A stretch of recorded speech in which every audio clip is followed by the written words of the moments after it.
My next patron question is from Billy, who wants to know with the revival of United Artists, what other defunct companies or labels should make a comeback. I'm assuming he's talking specifically about film studios, but the one that unsurprisingly first came to mind when I read this question was Touchstone Pictures.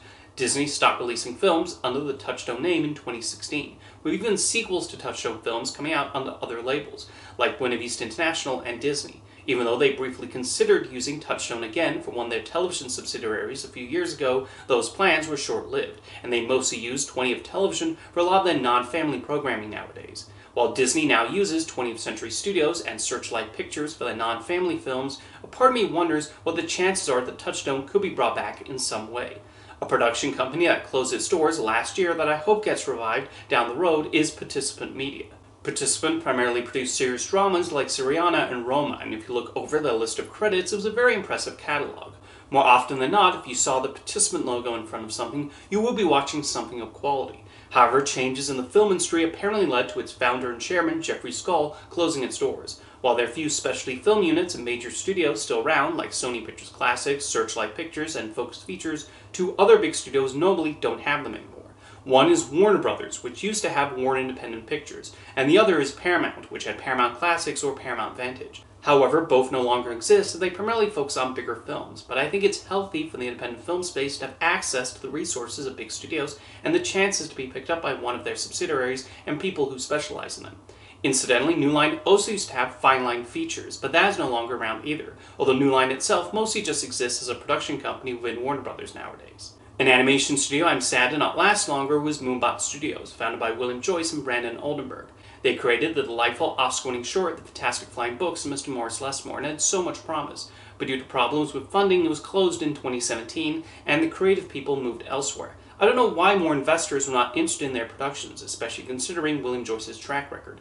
Maybe it could make a comeback in some way and lead to the next great animation studio.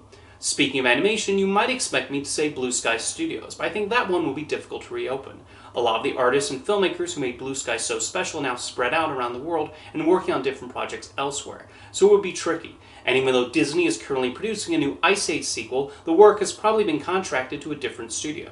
Disney reopening Blue Sky will be nice, but it seems highly unlikely. Although the good news is Annapurna Animation seems to be functioning as almost a Blue Sky 2.0, not just with the studio completing Nimona, but Chris Wedge is directing an animated movie for them, and a lot of people who ran Blue Sky when Disney closed it are now in charge of Annapurna Animation.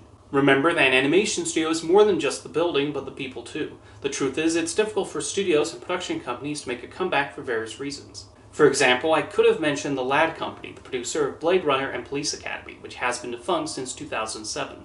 However, Alan Ladd Jr. passed away a few years ago and had long retired from film producing anyway, and even though the Geffen Company logo appeared at the start of Beetlejuice, that seemed like more of a complimentary gesture instead of a full comeback, and David Geffen is mostly busy in investments and lounging on his yacht these days anyway. Some film companies continue to thrive and others just fade away. It happens. Although you also have interesting cases like Miramax. Who could have predicted that the studio named after Harvey Weinstein's parents would outlive Weinstein's own namesake company? Now that's one film studio you're never going to see anyone reviving. But it's not unusual for one production company and film distributor to cease existing, only to have a new one pop up to take its place.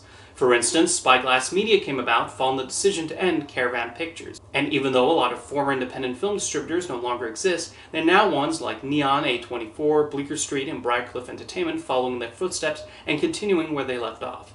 Anyway, what are some defunct movie studios you would like to see return? Let me know in the comments, and thank you for your question, Billy.